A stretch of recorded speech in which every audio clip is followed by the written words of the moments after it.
Comme chaque premier vendredi du mois, c'est notre rendez-vous avec les équipes de Clartan Associés dans ce dernier quart d'heure de Smart Bourse pour prendre le temps d'analyser sur le plan des fondamentaux un cas d'entreprise. Le cas d'investissement dont on parle aujourd'hui, c'est celui de Stora Enso, grande entreprise finlandaise, grande papeterie finlandaise avec des centaines d'années d'histoire, 700 ans d'histoire derrière elle. Et c'est Francesco Manfredini qui est avec nous en plateau pour en parler, gérant financier chez Clartan. Bonsoir Francesco. Bonsoir. Merci beaucoup d'être là. Effectivement, peut-être nous donner quelques éléments de contexte autour de Stora Enso. Donc, je l'ai dit d'un mot, grande entreprise finlandaise qu'on connaît comme étant un grand papetier, peut-être un des plus grands papetiers dans le monde aujourd'hui, mais qui accumule quand même 700 ans d'histoire. Tout à fait ça, c'est tout à fait ça. Alors, Stora Enso, c'est effectivement une entreprise finlandaise extrêmement ancienne, donc vous disiez plus de 700 ans d'histoire. Ils sont actifs dans plusieurs domaines, notamment on les connaît pour les papiers, mais on verra qu'en fait les papiers sont en train de diminuer vraiment dans leur activité. Ils sont surtout maintenant sur les emballages durables, et sur les produits en bois et sur les biomatériaux. Ils ont notamment des positions effectivement de leadership dans leur marché. Ils sont l'un des 10 premiers acteurs au monde en fait dans les emballages en papier cartonné, avec notamment des positions dominantes dans les emballages pour nourriture et liquide. Et également, ils sont extrêmement forts. Ils ont 15% des parts de marché dans les solutions en bois, en particulier les bois lamellés croisés pour la construction. Mais ce qu'il faut savoir d'ailleurs, c'est qu'en fait, l'un des éléments vraiment de force de ces dossiers, c'est en fait que Stora Enso est l'un des plus grands propriétaires de forêts au monde. Tout à fait, ils ont plus de 2 millions d'hectares de forêts, surtout en Suède. C'est vraiment une surface énorme. Grosso modo, c'est la moitié de la surface de la Suisse. Ouais. Et en fait, ce qui est très intéressant, c'est que ces forêts leur permettent en fait d'être autosuffisants pour une partie de leurs matières premières, de leur consommation énergétique. Et il s'agit également un temps un peu qu'on pourrait dire puits à CO2. Parce qu'en fait, ça absorbe 1,5 million de tonnes de CO2 par an. Très intéressant parce que j'imagine que cette décision stratégique d'être propriétaire de sa forêt, pour dire les choses, c'est des décisions qui ont été prises il y a très longtemps, mais qui trouvent un sens dans le monde tel qu'il est en train d'évoluer, qui trouvent un sens impressionnant. Enfin, je veux dire, de ce point de vue-là, ils ont vu tout juste sur cette question de l'approvisionnement et de la souveraineté sur leur matière première principale. 700 ans d'histoire, ça veut dire que l'entreprise s'est transformée un nombre incalculable de fois, Francesco. Absolument. Et il y a donc un vrai savoir-faire pour pivoter, se transformer, se réinventer et être toujours là où il faut être. Tout à fait, c'est ça. Ils sont déjà encore maintenant en train de se transformer, mais c'est vraiment une histoire qui date d'il y a très très longtemps. Bon, comme on la connaît maintenant, ça vient de la fusion en 98 entre l'entreprise suédoise Stora et celle finlandaise Enso, mais l'histoire est bien plus ancienne que cela, parce que les premières activités documentées en fait, notamment de l'ancêtre suédois Stora, en fait, datent de 1288. En fait, il y a un document de cette année-là qui en fait, c'est un document sur un échange de propriété d'une partie d'une mine de cuivre. Parce qu'en fait, à l'origine, l'entreprise avait commencé en fait en tant que compagnie minière sur les cuivres. Pendant des siècles, ils ont été l'un des plus grands producteurs de cuivre dans le monde. Et ils se sont diversifiés au fil des siècles sur d'autres activités. Encore des activités minières comme les minerais de fer, mais aussi, du coup, les activités pour lesquelles ils sont connus maintenant. Donc, les activités forestières, le papier et les pulpes. Notamment, dans les années 70, la compagnie commence à faire des investissements dans l'activité minière pour se focaliser surtout sur les papiers. Et après, suite à la fusion en 98 avec Enso, qui était une entreprise finlandaise, grande propriétaire des forêts, en fait, ils commencent à voir le déclin du marché du papier et commencent à se focaliser sur d'autres activités plus intéressantes, comme notamment les emballages. Une transformation qui accélère surtout lors de la dernière décennie, avec des désinvestissements dans les marchés du papier et avec vraiment une transformation stratégique qui est en cours encore maintenant. Donc une histoire très longue, et une entreprise qui a su vraiment se réinventer dans les siècles. Ils sont en train d'éteindre l'activité papier. Enfin, stratégiquement, comment ils regardent justement cette activité déclinante ? Est-ce qu'il y a quelque chose à garder ou est-ce que c'est une activité qu'on amènera dans plusieurs années peut-être à une extinction production totale. Absolument. En fait, ils y ont réfléchi longtemps. Pendant des années, c'était vraiment un peu une machine à cash. Ben oui. Ils avaient, la vache à lait, voilà, la récurrence. Ils avaient arrêté les capex dans cette division. Mais voilà, non, l'idée, en fait, c'est de sortir totalement de ces business-là. Il y en reste 5 usines. Ils vont en vendre 4 et la dernière va être normalement reconvertie. Et en fait, on voit vraiment que les mix du coup, de l'activité papier dans l'activité des Stora Enso est en train de décliner dans le temps. C'est 70% en 2006, du coup, quand ils avaient vraiment commencé ces retournements stratégiques. C'était 40% en 2011 et on est grosso modo à 15% maintenant. Voilà, ça devrait continuer et ça a des implications, cette transformation stratégique, ça a des implications financières intéressantes. Parce que, bon, on sait que on n'a pas encore terminé, mais les gros de la transformation s'est fait sur les dernières décennies. En fait, si on regarde les comptes, les chiffres de Stora Enso sur les dernières décennies, on voit une entreprise qui, grosso modo, n'a pas eu de croissance. Entre 2011 et 2018, vraiment, la croissance était muette, mais était flat. Oui, oui. Et en fait, mais cela, ça cache en fait une jolie croissance moyenne de 3% dans les autres divisions, parce que les papiers étaient déclinants, c'est moins 7% par an. Et en plus, une croissance des autres divisions qui est rélutive, parce qu'en fait, les autres divisions, notamment les packaging et les produits en bois, ont des meilleures marges que les papiers. Donc voilà, c'est rélutif. Et en plus, voilà, les marges de ces divisions sont aussi en train d'augmenter dans les temps grâce aux leviers opérationnels d'entreprise et aux efficacités aussi. Donc vraiment une transformation qui a une nature vraiment rentable en fait. Donc derrière cette extinction de l'activité papier, on va trouver des activités avec plus de croissance et plus de rentabilité. C'est tout à fait ça. Ouais. C'est tout à fait ça. Et en fait, c'est ce qui se voit d'ailleurs dans l'ambitieux plan stratégique de l'entreprise en fait. Ouais. Un peu, Qu'est-ce qui nous dit ce plan stratégique à horizon quoi, 3, 4, 5 ans là on voit un peu plus 2030. 2030, d'accord. Ils ont une vision longue là-dessus. Voilà, exact.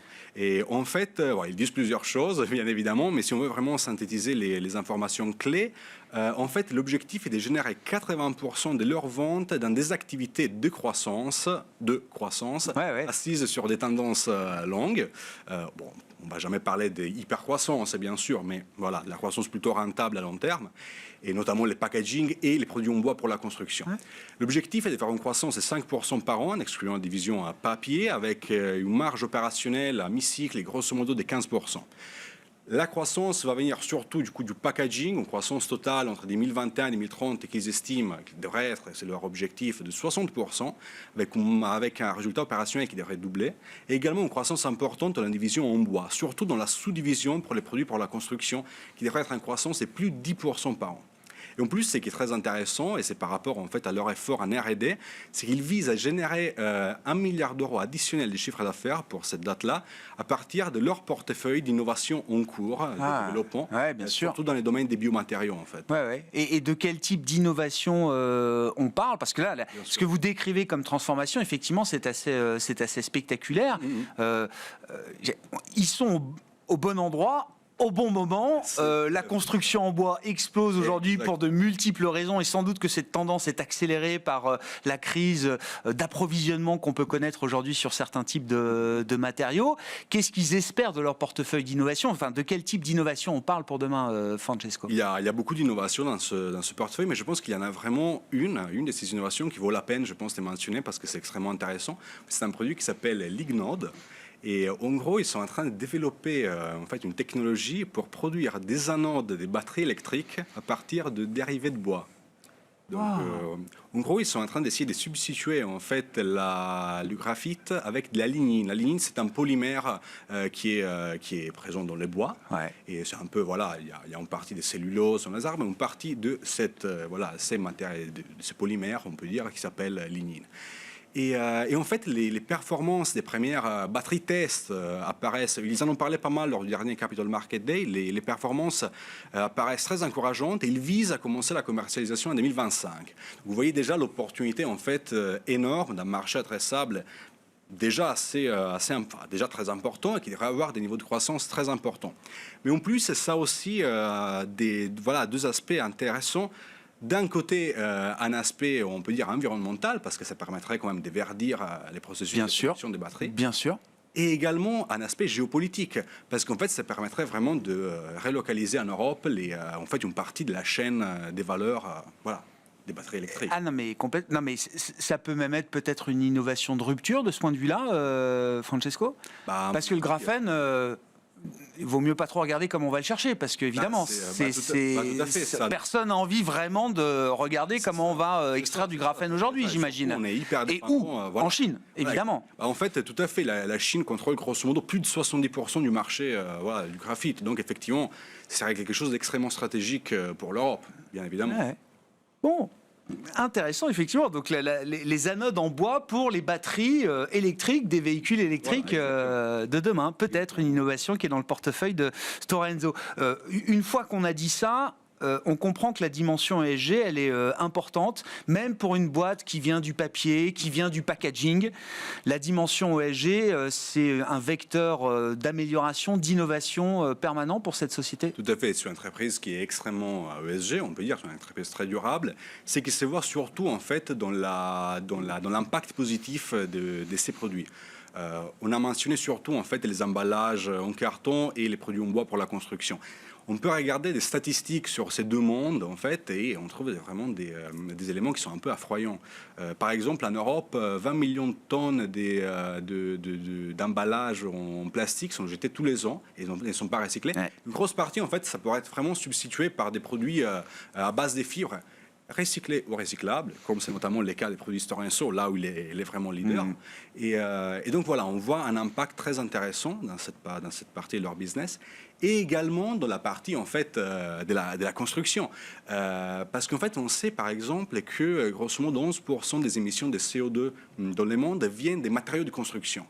Et bon, on sait que Stora Enso il est leader sur le bois pour la construction, et on sait que les bois en fait c'est un matériel très durable. Grosso modo, pour donner une idée, en fait, si on veut construire un mètre cube, voilà, de quelque chose. Bien sûr, oui, de construction d'un mètre cube, oui. Exactement. Si on le fait en bois, en fait, on sauve une tonne de CO2 par rapport au béton et 2 tonnes et demi par rapport à l'acier. Et il y a des potentialités énormes parce qu'en fait, si on considère que, voilà, on estime que la surface du parc immobilier global devrait doubler d'ici 2060, avec notamment une tendance liée en fait à la modification des bâtiments déjà existants, on voit les potentiels parce que les bois est vraiment le matériel parfait. C'est un matériel léger, ça ne modifie pas les sollicitations structurelles des bâtiments, donc c'est vraiment parfait. C'est qui se voit d'ailleurs dans l'augmentation des appels d'offres pour voilà. Bien sûr. La construction en bois est en train de connaître un momentum incroyable. Il nous reste 30 secondes pour dire un mot de comment est-ce que le marché valorise Stora Enso et comment vous le valorisez ce dossier chez Clartan, Francesco. Alors, l'entreprise est valorisée à 11 fois les bénéfices attendus en 2023. Et il faut savoir, élément de valorisation, que grosso modo, leur parc des forêts, c'est pour plus de 60% de leur valeur d'entreprise. Voilà, c'est conséquent. Nous, on a commencé une petite position dans notre fonds ESG Clartan Ethos l'année dernière et on l'a assez renforcé juste après le début de la guerre quand on cherchait notamment des entreprises capables de profiter de l'inflation grâce à la révalorisation des actifs physiques. Bien sûr. Le cas des forêts. Bien sûr. On garde tout à fait quand même une approche assez tactique dans la gestion de la position parce qu'on sait que c'est cyclique et on sait que les cours de l'action dépendent fortement des prix des matières premières, notamment la pulpe et les bois. Mais bien sûr, on a quand même un horizon d'investissement de long terme pour ce très beau dossier extrêmement bien géré. On parle souvent avec les managements et qui est assis sur plusieurs tendances très longues sur lesquelles ils sont leaders. 700 ans d'histoire and counting pour Stora Enso, donc dossier de grande valeur. Merci de nous avoir éclairé sur ce cas d'analyse fondamentale comme une fois par mois avec les équipes de Clartan Associés. C'est Francesco Manfredini qui est avec nous ce soir en plateau.